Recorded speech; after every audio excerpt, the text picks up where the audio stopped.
Ready? Ya, siap. Baik, silakan Pak Reza untuk Baik. Bismillahirrahmanirrahim. Rabbi shrah li sadri wa yassir li amri wahlul 'uqdatam min lisani yafqahu qawli. Doa ini sebenarnya cukup dalam hati, tapi ya kalau dibunyikan dengan tujuan untuk syiar ya mudah-mudahan tidaklah ada riyaknya. Doa ini adalah doa Nabi, kalau nggak salah saya, tolong kalau Ustadz ada koreksi, doa Nabi Musa ketika ingin menyampaikan atau menjalankan perintah Allah untuk mendakwahkan Firaun supaya dia tunduk dan taat kepada Allah. Jadi karena Nabi Musa ini dulu lidahnya pernah terbakar bara api ketika dia masih kecil dalam sejarahnya, kemudian dihanyutkan oleh ibunya di Sungai Nil, dan kemudian dengan takdir Allah justru bisa di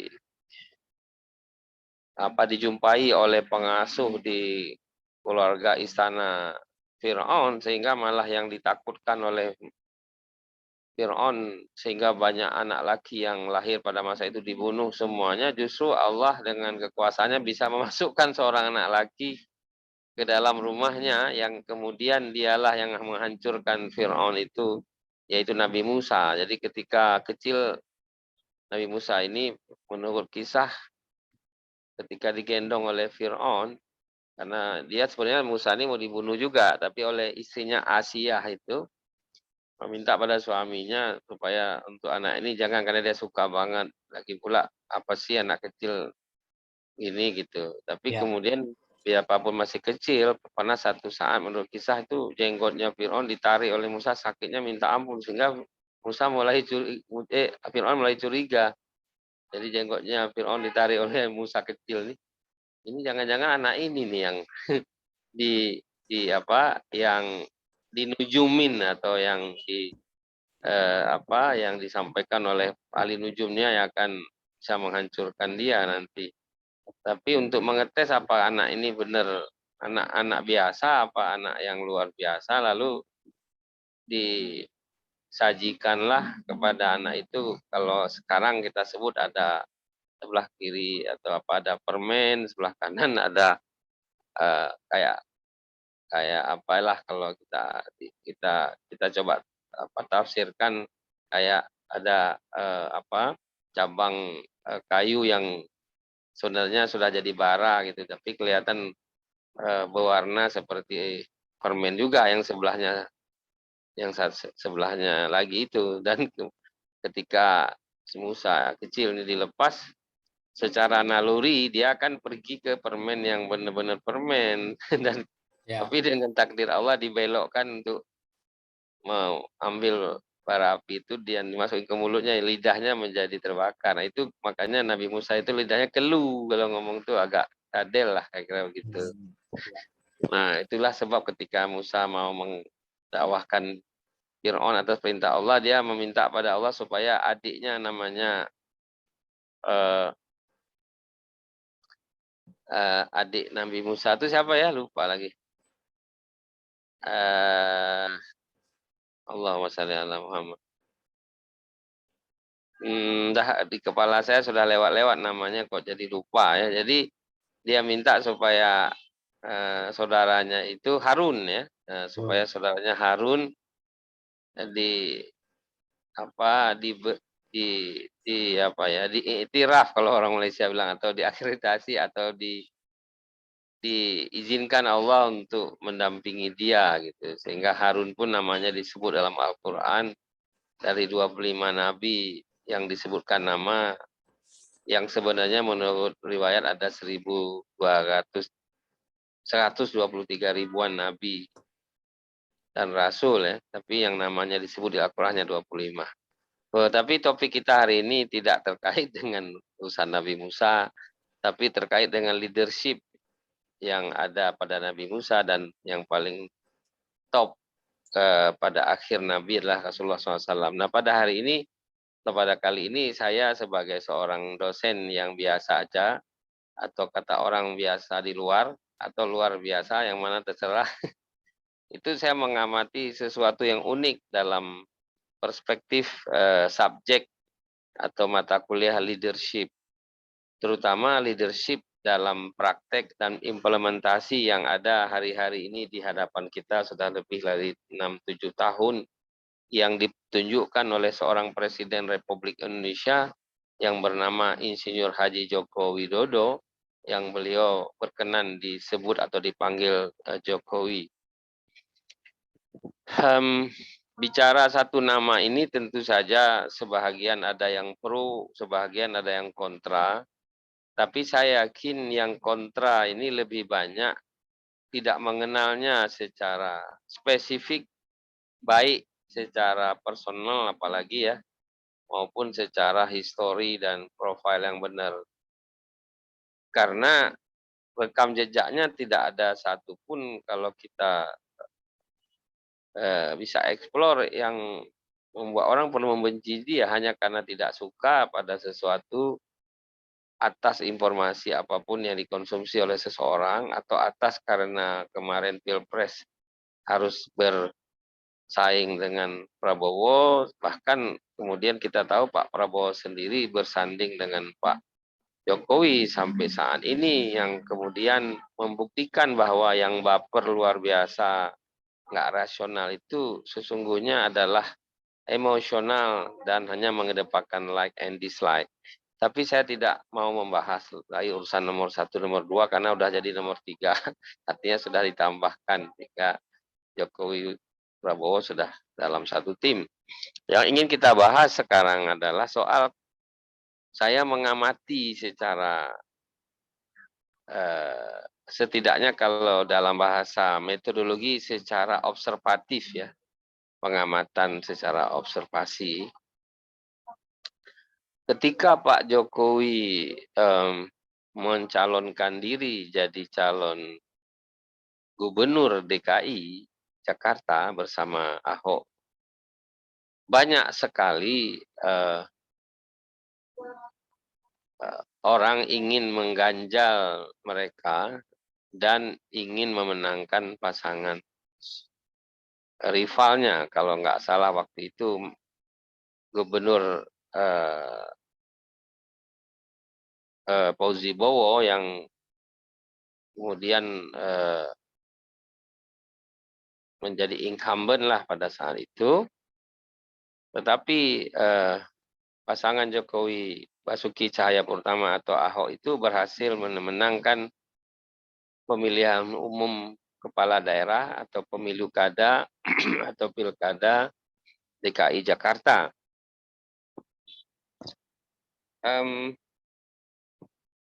Di situ yang saya mau beri catatan yang pertama adalah Presiden Jokowi dengan tim suksesnya tentu saja dalam hal itu waktu itu ada Mas Anies Baswedan juga, itu memilih satu pakaian sebagai simbol pasangan mereka, yaitu baju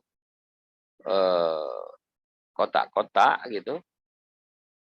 Itu belum atau jarang terjadi juga pada pemilihan-pemilihan atau kampanye-kampanye. Sebelumnya ada satu simbol yang terkesan lebih egaliter dan casual gitu ya. Jadi tidak terkesan formal banget bersafari atau berjas atau dengan baju uniform tertentu gitu. Nah, jadi di sini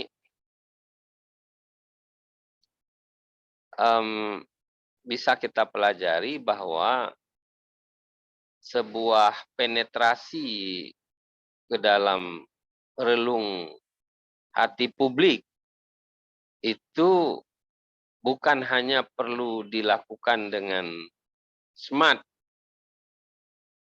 melalui berbagai platform teknologi masa kini, tapi juga perlu dengan simbol yang mudah dikenali, ya. Bahkan kemudian menjadi ikon untuk menunjukkan we are Jokowi community, gitulah kira-kira. Nah, kita tahu sebelumnya Presiden Jokowi atau waktu itu masih wali kota Solo, itu sangat populer sebagai wali kota yang melakukan terobosan-terobosan yang tidak biasa di kota Solo. Lepas dari orang mengatakan pencitraan atau apapun namanya, tapi saya pernah mendengar di sebuah YouTube beda pencitraan dengan kinerja yang dipublikasikan. Ini kata Kang Ridwan Kamil, Gubernur Jabar yang digadang-gadang akan ke RI 1 juga itu. Kalau pencitraan itu hanya menampilkan foto atau narasi atau apapun, tapi nggak ada buat apa-apa, cuman hanya sekedar untuk viral, atau sekedar untuk istilahnya itu Kak, menjual apa ya, menjual packing lah. Sedangkan sebuah publikasi yang dilakukan atas kinerja yang dia buat atau yang dibuat oleh seseorang itu bukan pencitraan, itu sebuah publisitas. Jadi saya pikir perlu dicermati kembali what the meaning of only branding gitu dan performance. Jadi karena itu saya nggak sepakat kalau orang berbuat sesuatu dan membuat prestasi yang terukur dan diketahui orang banyak, kemudian dipublish lalu dianggap pencitraan. Saya kira itu sebuah penempatan yang keliru. Kecuali ada orang foto-foto di depan mobil mewah padahal punya orang, itu pencitraan. Tapi kalau dia foto depan mobilnya sendiri, ya itu memang punya dia, mau ngapain coba. Jadi please jangan baper berlebihan dan tidak ilmiah lah.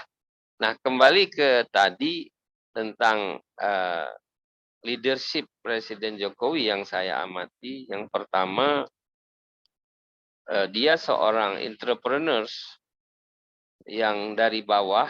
Kebenaran semua orang udah tahu kalau Pak Jokowi itu orang Solo yang kuliah di Universitas Gadjah Mada, Fakultas Kehutanan. Jadi dia bidangnya kepada wood industry ya, industri kayu gitu, atau forestry.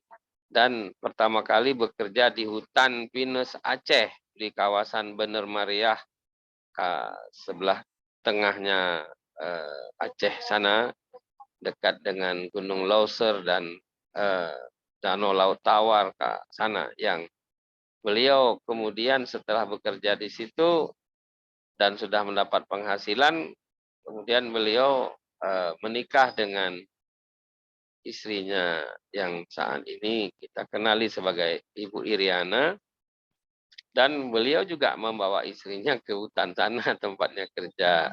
Jadi kalau dari situ kita lihat, kemudian beliau menekuni furniture yang sudah dirintis oleh keluarganya sebelumnya, dan kemudian jadi wali kota Solo untuk ikut berkontribusi di kota kelahirannya. Itu saya pikir semua pure ya, semua murni dari seorang Joko Widodo yang rekam jejaknya mudah dan transparan. Kita tahu bahwa kemudian beliau jadi wali kota Solo tidak lain bukan karena beliau orang partai, tapi beliau dilamar oleh partai PDIP sebagai calon wali kota dan kemudian menang, dan kemudian pula menjadi calon presiden, calon gubernur dulu di DKI Jakarta, dan kemudian calon presiden. Bapak mantan wakil presiden Indonesia yang ke-10 dan 12, Pak Yusuf Kalla, pada masa itu mengatakan keputusan Ibu Megawati sebagai ketua umum PDIP untuk memajukan Pak Jokowi itu merupakan sebuah putusan yang dilematis tapi spektakuler gitu. Kenapa? Karena jarang sekali ketua umum buah partai yang sudah menguasai parlemen kemudian tidak memunculkan dirinya sendiri sebagai calon presiden, tapi orang lain yang notabene bukan juga pengurus partai Pak Jokowi itu. Tapi barangkali Ibu Mega belajar dari 2 kali kegagalan dia sebagai capres bersama pasangan Hasyim Muzadi, mantan Ketua Umum PBNU almarhum, dan juga 5 tahun kemudian bersama Prabowo Subianto yang juga gagal mengalahkan pasangan Susilo Bambang Yudhoyono, Presiden SBY, yang waktu pertama kali bersanding dengan Pak Yusuf Kalla, dan yang keduanya dengan Pak Prof. Budiono, kita tahu itu. Nah, menyangkut Presiden Jokowi leadership ini, saya melihat beliau ini ada sesuatu yang menurut saya itu amazing ataupun intangibles powers, barangkali boleh saya bilang gitu. Dari mana saya bisa melihat itu? Saya melihat ketika beliau campaign sebagai calon gubernur DKI, itu beliau itu di counter campaign oleh banyak tokoh untuk bagaimana pasangan ini tidak menang di DKI Jakarta. Salah satu tokoh paling populer bahkan tingkat nasional dikenal semua orang termasuk saya mengaguminya, yaitu Kakanda ataupun Akang karena orang Sunda, Haji Rhoma Irama, di mana Bung Roma sendiri turun gunung atau turun ke lapangan untuk berceramah di banyak masjid yang intinya soal kepemimpinan dalam Islam dan lain-lain, yang ujungnya adalah pilih yang bukan Jokowi Ahok, gitulah kira-kira. Tapi nyatanya kemudian Jokowi Ahok menang. Nah, apa yang kita lihat sebagai sebuah kickback, kalau boleh saya tanda kutip kickback, atau sebuah tindakan cerdas lah kalau boleh saya bilang dari Presiden Jokowi, atau oleh Gubernur Jokowi yang terpilih itu, malah beliau menyediakan panggung yang paling besar di pagelaran ulang tahun Kota Jakarta, kalau nggak salah saya di Jalan Sudirman Tamrin, sebuah jalan utama di Kota Jakarta. Justru panggung yang besar disediakan untuk Rhoma Irama dengan band sonetanya. Nah, ini bagi saya sejak itu saya berpikir, ini orang yang nyerang beliau, tapi orang ini pula yang diberikan sebuah panggung besar untuk merayakan Kota Jakarta. Jadi di sini kita melihat Presiden Jokowi itu mengenyampingkan hal-hal yang sifatnya destruktif pada diri pribadinya, tapi tetap mengapresiasi bahwa Rhoma Irama itu adalah raja dangdut yang belum ada tandingannya, dan itu merupakan hiburan rakyat yang paling meriah untuk merayakan hari ulang tahun Kota Jakarta, sehingga tidak ada hambatan bagi seorang Gubernur Jokowi terpilih waktu itu untuk tetap menghadirkan atau mengizinkan, atau saya tidak tahu teknisnya, tapi setidaknya beliau sudah menjadi gubernur terpilih sehingga memungkinkan panggung rakyat yang digelar di Jalan Sudirman dan Tamrin panjang sekian kilometer itu dengan panggung-panggung yang lain yang terbesar adalah untuk soneta. Di sini saya melihat seorang Jokowi mulai menunjukkan suatu jiwa besar yang tidak memandang orang yang membencinya sebagai musuh gitu. Ini penting banget untuk seorang atau untuk kajian leadership ya. Bagi dosen-dosen leadership saya kira mungkin boleh kajian tokoh-tokoh yang lain juga mungkin ada. Yang kedua, yang saya tandai spektakuler dari Presiden Jokowi dalam kaitan dengan leadership and implementation ini adalah ketika beliau digadang-gadang baru 1 tahun jadi Gubernur DKI Jakarta untuk jadi calon presiden di 2014, yang waktu itu Presiden SBY sudah akan berakhir periode keduanya yang tidak mungkin beliau maju kembali. Nah, kita semua mungkin mayoritas pernah mendengar sebuah rekaman yang diedarkan oleh YouTube, komentar dari Pak Yusuf Kalla sendiri, yang notabene mantan wakil presiden pada era SBY itu mengatakan bahwa janganlah memilih presiden Indonesia itu karena popularitas, apalagi belum ada rekam jejak kemampuan kepemimpinan memimpin sesuatu. Jangan hanya karena sukses di satu kota, kata beliau jadi wali kota, dan kemudian belum terbukti sebagai gubernur seperti apa, kemudian kita sudah dengan dasar popularitas memilih presiden, mau jadi apa negara ini nanti ke depan. Kira-kira begitulah komentar Pak JK, yang tidak lain alamatnya tentu kepada seorang Jokowi yang sedang mau digadang-gadang jadi capres oleh PDIP. Dan apa yang terjadi kemudian? Justru Pak Yusuf Kalla inilah yang diajak oleh Jokowi sebagai calon wakil presiden bersama beliau. Padahal kan Pak JK sudah jadi wakil presiden 10 tahun sebelumnya, setidaknya pada periode pertama dengan Pak SBY ya. Di sini saya terus terang aja mendapatkan sebuah catatan kedua tentang seorang Jokowi yang selalu kok kemudian mengambil atau mengapresiasi, bahkan mengajak orang yang meremehkan atau merendahkan atau memandang sebelah mata lah tentang beliau itu malah sebagai partner atau sebagai mitra, atau yang setidaknya beliau tidak melakukan dalam tanda kutip pembalasan ataupun baperan sehingga tidak mau mendekati orang itu lagi. Malah ya ini kan sesuatu yang nggak biasa bagi saya sendiri.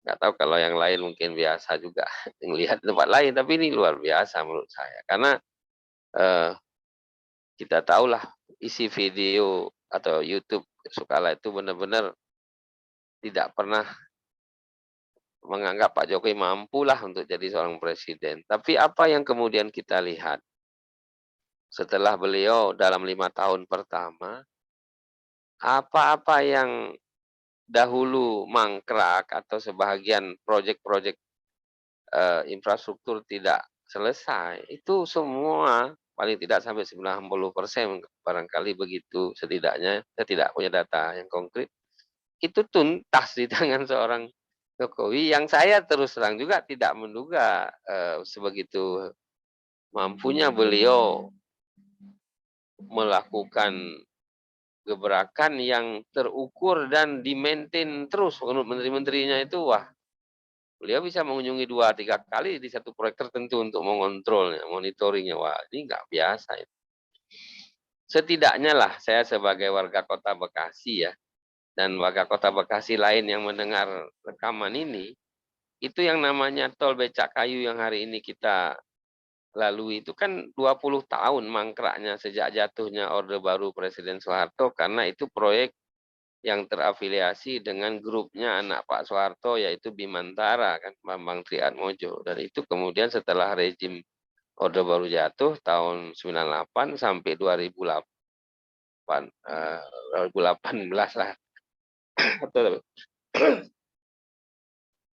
Itu kan 2008 ya, maksudnya. Itu kan tidak jalan, artinya mangkrak ataupun jadi terbengkalai. Tapi kemudian di tangan seorang Presiden Jokowi itu kemudian menjadi selesai dan bisa digunakan. Dan sebagai orang Bekasi, orang kota Bekasi, saya terus terang aja sangat appreciate terhadap jalan tol ini. Boleh dikata jalan tolnya orang Bekasi lah. Karena memang dia masuk ke dalam kota Bekasi. Dan kalau nggak ada urusan kota Bekasi, ngapain aman masuk ke jalan tol ini. Jadi itu melihat satu contoh lah. Contoh yang lain kita bisa melihat pos-pos perbatasan negara kita yang dibangun oleh Presiden Jokowi itu betul-betul membanggakan penduduk Indonesia di perbatasan yang sebelumnya, saya juga heran kenapa pemimpin-pemimpin sebelum tidak concern bahwa ini menyangkut citra dan kepercayaan diri sekaligus kebanggaan rakyat Indonesia di sebelah negara lain gitu loh. Ya, tapi wallahu alam kenapa yang dulu kok tidak terlalu concern, apa presidennya tidak mendapat masukan atau menteri-menterinya sibuk di Jakarta aja, nggak ngerti. Tapi setidaknya hari ini semua pos perbatasan baik dengan Filipina, berbatasan dengan Papua Nugini, berbatasan dengan Australia, berbatasan dengan Malaysia dan lain-lain itu, wow, itu semua menjadi pusat rekreasi dan kunjungan wisatawan domestik, bahkan negara sebelah, yang membuat bangga dan gembira para penduduk Indonesia di perbatasan itu. Jadi ini satu hal lagi, bahwa orang selalu mengkritik bangun infrastruktur, yang penting bangun manusia, ya semuanya penting. Tapi infrastruktur ini bro, kalau nggak dibangun sekarang, bayangkan kalau dibangunnya 10-20 tahun lagi, apakah harga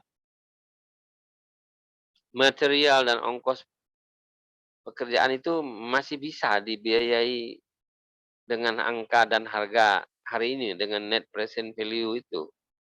Itu sama dengan kasus Tun Mahathir Mohamad di Malaysia, yang ketika kepemimpinan beliau selama 23 tahun, itu menggeber infrastruktur sehingga tembuslah jalan tol itu dari Malaysia ke Thailand di bahagian sebelah utara sana, dan tembus ke Singapura di bagian sebelahnya ke arah Johor.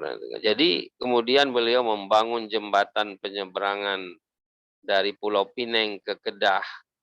Ya, dan banyak sekali, dan waktu itu komentarnya sama, itu ngapain bangun jalan, kucing aja nggak ada yang lewat apalagi orang. Nah, ini orang berpikir pendek dengan orang berpikir beyond, itu memang membedakan seseorang itu leadership-nya seperti apa gitu. Nah, yang terkait lain lagi leadership Jokowi ini yang saya perhatikan lah. Beliau tuh humble kan, semua orang tahu.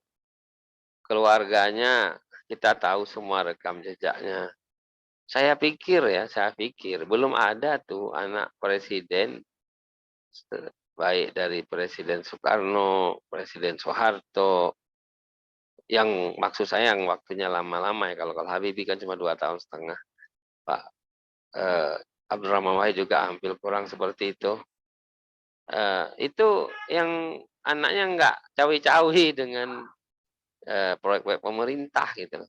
Bahwa ada yang membantah omongan saya ini berbasis macam-macam sharing di media sosial, itu sebaiknya kalau Anda berprofesi dosen, ya Anda harus betul-betul punya data dan fakta, jangan karena dengan penggorengan opini itu kayaknya hanya konsumsi orang-orang yang mohon maaf mungkin tidak sempat tahu apa itu penelitian yang objektif dan sebuah survei ataupun pendapat yang ya berbasis like and dislike lah.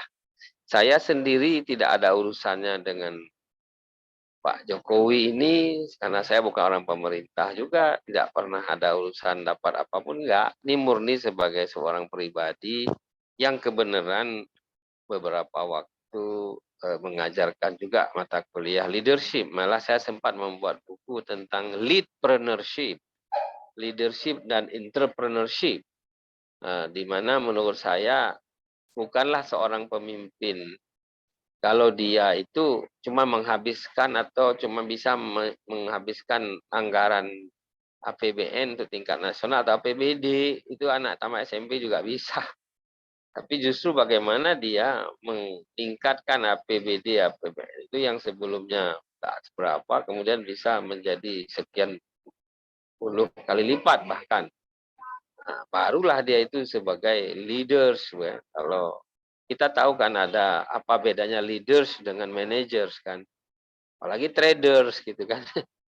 Nah, kembali ke tadi implementation of leadership Presiden Jokowi, saya melihat lagi ketika beliau memutuskan untuk menggeber eh, maritim ya sebagai salah satu fokus pembangunan nasional.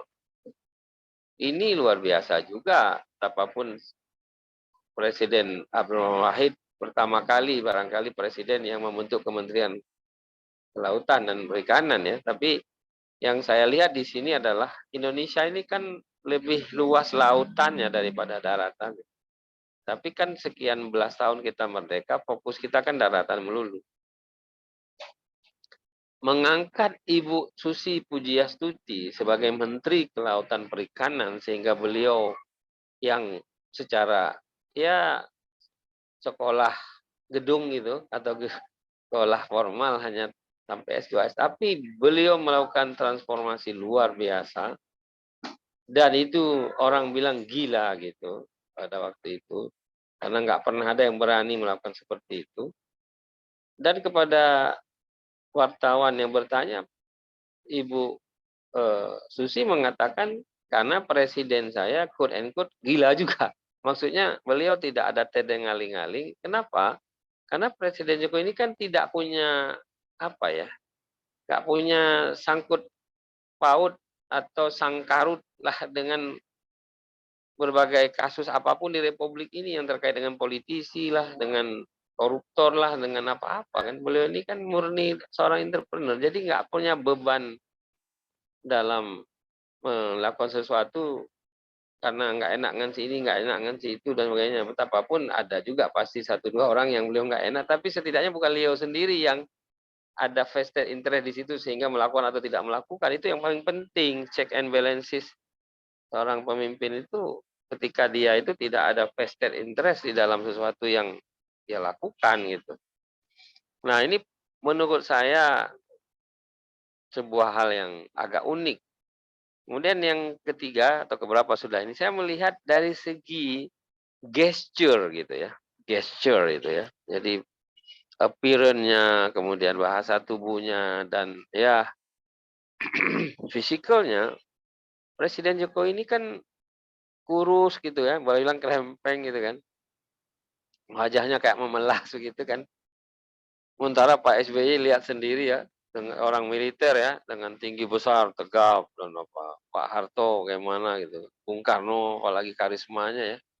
Pak Jokowi ini ya gimana ya kata orang biasa-biasa aja. Ini mohon maaf ya, saya sendiri juga eh, dalam hal ini dalam tanda kutip boleh saya bilang kecele lah gitu. Pernah satu forum di mana di Hotel Borobudur di mana saya hadir dan Presiden Jokowi memberikan sambutan.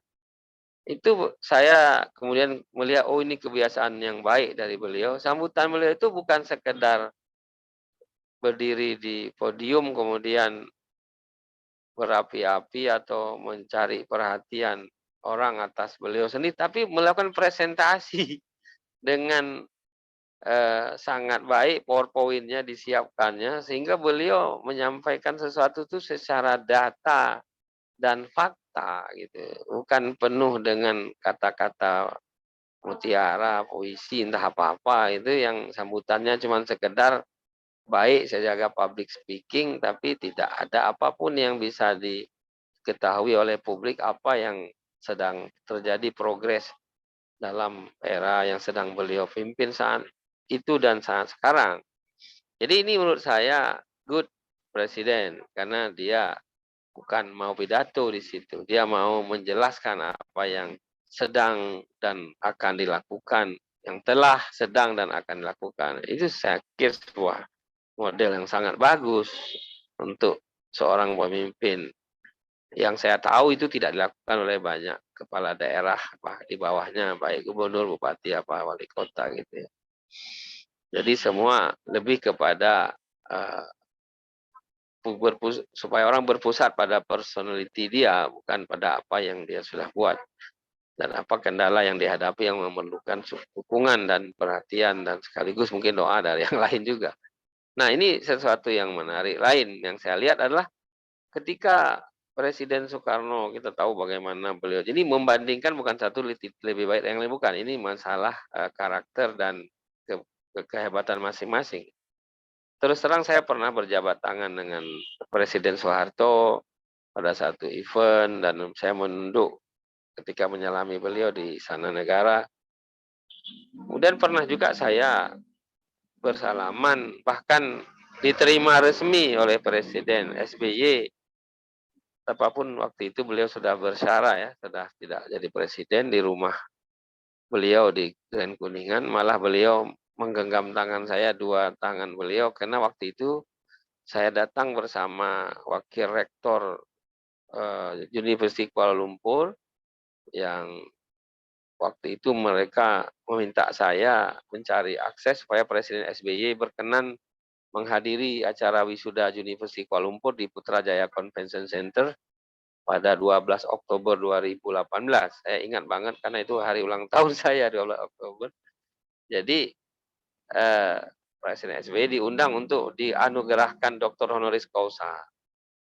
Dan alhamdulillah setelah beliau menerima kami di rumahnya di Mega Kuningan itu, beliau berkenan untuk datang ke Kuala Lumpur karena pada masa itu beliau juga ingin bertemu dengan Perdana Menteri kedua kali Tun Mahathir, maksudnya Tun Mahathir menjadi menteri kedua kalinya. Nah, yang ingin saya katakan dalam hal ini adalah ketika Presiden Jokowi berpidato atau mempresentasikan apa yang di Borobudur, saya bersama seorang mahasiswa saya mengajak ya biar tahu apa. Ketika beliau mau turun dari panggung, ramai orang kan ingin bersalaman gitu ya. Sambil beliau dikawal oleh Pas Pampres itu sambil keluar. Saya dulu ketika ada event seperti itu, tentu saya juga akan merengsek ke bagian depan. Apalagi saya juga duduk di tengah-tengah di meja bundar itu. Tapi ketika Presiden Jokowi turun, saya tidak punya sebuah minat atau apa ya, antusiasme untuk menyalami beliau karena ya beliau biasa aja, cuma sekarang jadi presiden, kira-kira begitu gitu loh. Jadi beliau bukan orang berkarisma, tetapi mungkin sekarang orang menganggap dia berkarisma juga, itu terserah, tapi beliau orang yang real person gitu loh. Jadi kita mengapresiasi itu bukan karena kehebatan pidatonya, bukan karena gesturnya, tapi karena humble-nya, keikhlasannya dalam bekerja ya. Itu sebab Pak JK mengatakan belum pernah ada presiden yang memikirkan rakyat itu sepenuh hati dan sepenuh waktu itu yang beliau tahu ya. Mungkin juga Soekarno dulu iyalah ketika zaman kita harus merebut kemerdekaan, tapi mungkin yang beliau maksud kemudian yang sini atau di tempat lain, itu yang rapatnya itu paling banyak, itu Presiden Jokowi itu paling banyak rapatnya. Nanti tahu kan kalau rapatnya beliau berarti kan beliau menyiapkan waktu dan perhatian dan memantau dan memonitor terus kan. Nah, kemarin kebetulan saya juga baru 2 hari yang lalu saya mendengar podcast pertama kali dibuat di Sekretariat Kabinet oleh Mas Pramono Anung yang tentu saja atas usulan Putri Tanjung sebagai staf khusus Presiden bidang komunikasi. Itu Mas Pramono Anung mengatakan, waduh, Presiden Jokowi ini kayaknya tidurnya entah berapa jam sehari dan beliau bisa bekerja tanpa mengenal waktu, bahkan untuk terbang ke satu negara yang berjaraknya harus 12 jam penerbangan. Itu kata Mas Pramono, dia ketika Ibu Iriana tidak bersama misalnya, dia menemani Pak Jokowi berbincang, kadang-kadang beliau harus menahan kencing karena udah kebelet tapi gak enak ngomongnya. Jadi Pak Jokowi itu, dan saya juga mendengar dari Pak Jokowi sendiri, beliau itu ditanya berapa lama tidurnya, Pak. Cukup katanya. Beliau naik helikopter yang suaranya berdurung-durung itu bisa tidur juga sebentar, setengah jam kata beliau di atas atau 1 jam ketika di pesawat. Jadi bagaimana mungkin orang bisa tidur tiba-tiba kalau dia hatinya tidak plong, jiwanya tidak tersangkut dengan macam-macam kasus yang harus dia proteksi dirinya, bla bla bla segala macam. Jadi pemimpin yang tersandera oleh berbagai macam kepentingan memang tidak akan efektif melakukan eksekusi apapun. Nah, hari ini kita lihat di mana di zaman Presiden Soekarno sekalipun ingin dicanangkan ibu kota negara di tengah-tengah koordinat wilayah Indonesia, ya Kalimantan, hari ini mulai kita lihat buktinya di tangan seorang Jokowi. Terus terang aja, kalau kita dalam tanda kutip ingin menuduhnya bahwa Pak Jokowi ingin membuat legacy presiden pertama yang memindahkan republik, silahkan. Tapi lepas dari soal teknis ini, itu saya menganggap no or never. Itu sudah benar banget. Dari sisi mana saya bilang no or never?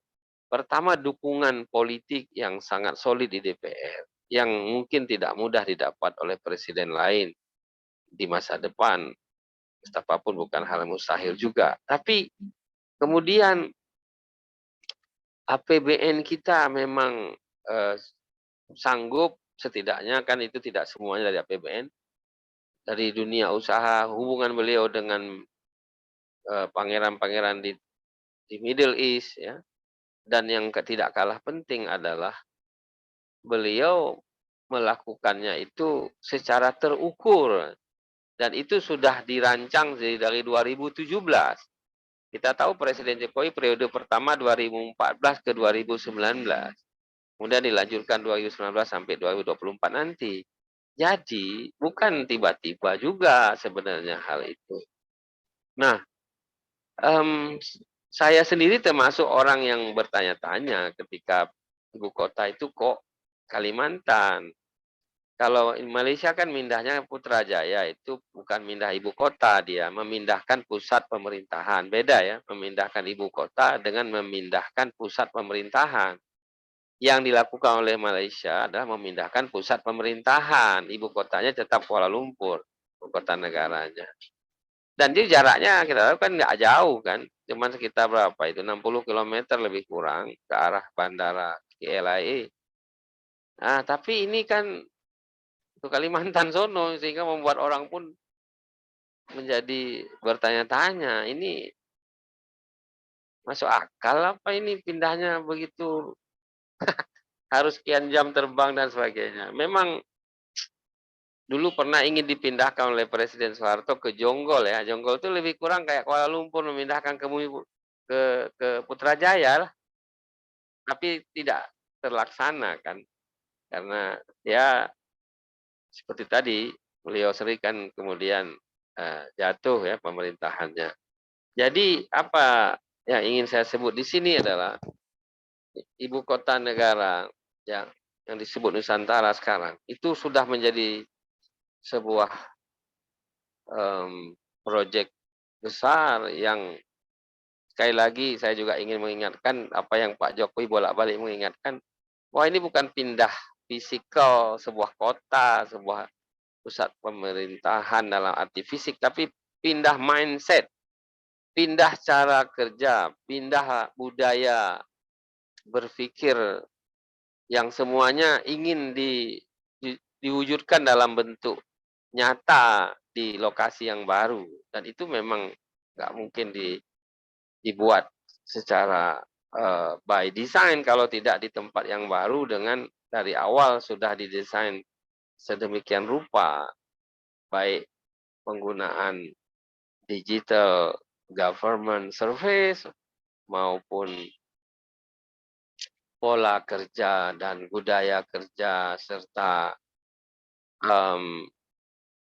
cara berpikir baru ya. Jadi bahwa sekarang ada petisi yang mengajak atau ingin mengganjal supaya ini dibatalkan oleh Mahkamah Konstitusi, yang saya juga dikirimkan form untuk mendukung, tapi ya saya baca nggak saya apa-apain.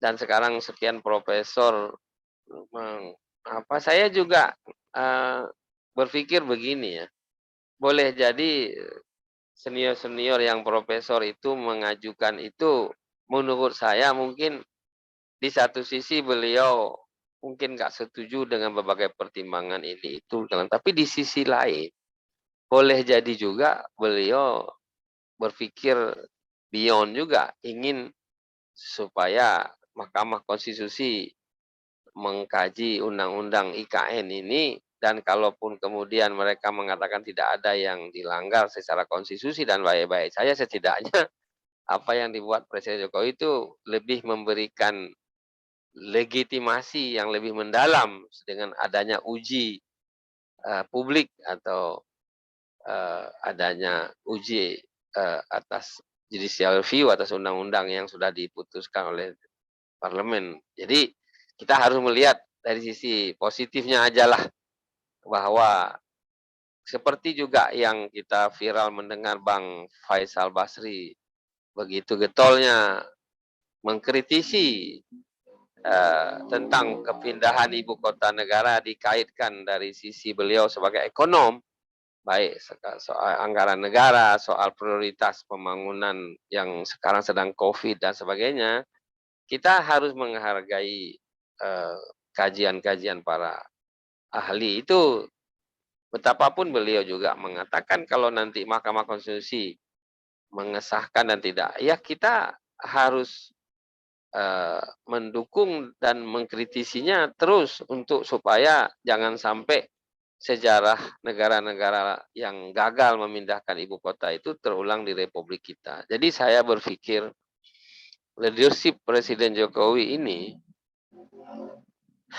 yang Anda lihat sendiri ya, dengan beliau gaya yang humble gitu, yang tidak ada, nggak ada pun background militernya kan, nggak ada pun beliau bukan politisi juga. Tapi maaf ya, saya tidak mengatakan saya setuju nggak setuju, saya bukan dalam konteks. Tapi ketika beliau membubarkan misalnya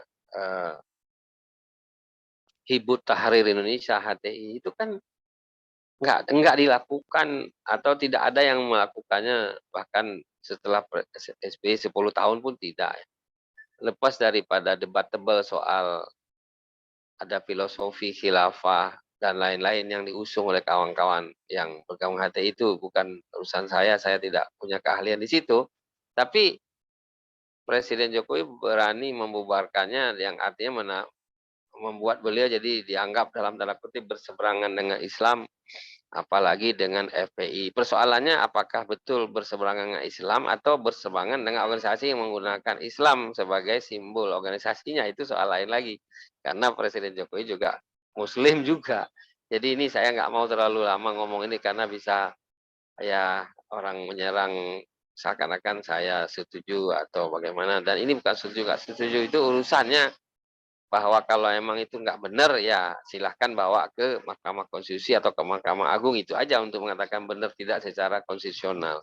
Jadi teman-teman atau siapapun yang mendengar ini, saya ingin melihat dari segi mata kuliah leadership yang telah dipraktekkan oleh seorang Jokowi ini, menurut saya imaging. Dan kalau Indonesia punya presiden yang tidak punya vested interest seperti ini dan mau mengeksekusi sesuatu dan kemudian memaintainnya dan sustainability-nya dijaga terus, determinasinya ini, wow, saya pikir memang Allah akan memberikan yang terbaik untuk negara kita, sehingga kata yang terbaik adalah kurangilah pertikaian yang nggak perlu itu.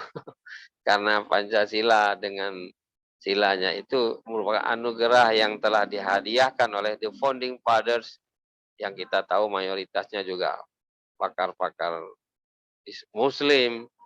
Di samping kawan-kawan yang bukan Muslim, kita nggak lihat dari agamanya, tapi kita lihat sebagai sebuah negara dengan 17.000 pulau, dengan lebih dari 7.000 suku bangsa dengan bahasa beda. Tapi hari ini ketika kita dihantam oleh krisis ekonomi 1998, orang memperkirakan Indonesia akan menjadi Uni Soviet atau Czechoslovakia yang porak-poranda itu, Yugoslavia, sorry apa itu. Jadi ternyata akan tidak terjadi karena memang kita ini boleh dikata sebuah negara yang saya yakin Allah sendirilah yang telah memilih Indonesia diletakkan di garis khatulistiwa sehingga tidak ada ekstrim musim yang kita hadapi, baik ekstrim dingin maupun ekstrim panas. Kita ini 24 jam, 12 bulan dalam setahun kita boleh menggunakan waktu kita dengan tanpa hambatan climate atau iklim atau cuaca apapun. Pertanyaannya, memang negara-negara yang ada di muka bumi ini itu letaknya jatuh sendiri-sendiri. Saya tidak punya keyakinan seperti itu. Saya yakin Allah SWT memberikan yang terbaik untuk bangsa kita, bangsa Indonesia, dan bangsa lain yang ada sekitar Nusantara atau di Khatulistiwa ini, yang tidak perlu mengalami ekstrim musim, sehingga bayangkan kalau kita mengalami musim dingin sampai sekian 0 derajat itu berapa orang bakal meninggal dunia, karena sebagian juga masih di bawah garis kemiskinan dengan penduduk lebih dari 270 juta. Wallahu a'lam bishawab. Yang ingin saya akhiri adalah leadership Presiden Jokowi harusnya menjadi sebuah model pembelajaran atau studi kasus di kampus-kampus untuk kita bisa meng-create atau mendevelop the young leader of Indonesia and the young leader in Southeast Asia, yang saya sendiri dalam peringatan Hari Sumpah Pemuda 28 Oktober 2021 yang baru kemarin menggelar juga webinar internasional tentang Young Leaders of Southeast Asia, di mana saya telah mengundang unsur pemuda dari Malaysia yang diwakili oleh Presiden BEM-nya University Kuala Lumpur, kemudian dari Singapura, Miss Nola yang merupakan representasi generasi muda Singapura yang berprofesi sebagai lecturer dan woman aktivis di Singapura, kemudian sahabat saya dari Brunei Darussalam, yang juga beliau mendapat penghargaan macam-macam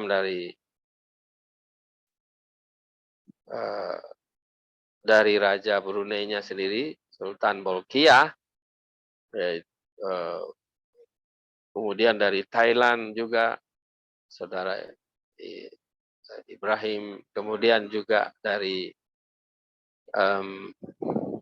Indonesia sendiri, jadi waktu itu 5 negara terdekat ya.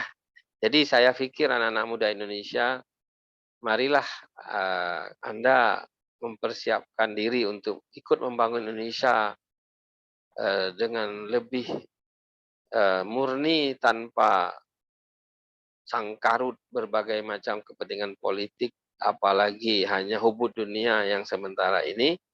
Maka dalam video yang akan datang saya akan bicara tentang bagaimana supaya anak muda Indonesia ini lebih percaya untuk masuk ke dunia politik dalam arti politik negara, politik yang memajukan negara, bukan politik yang ingin memperebutkan kekuasaan hanya untuk kepentingan hawa nafsu yang berujung sebagai koruptor.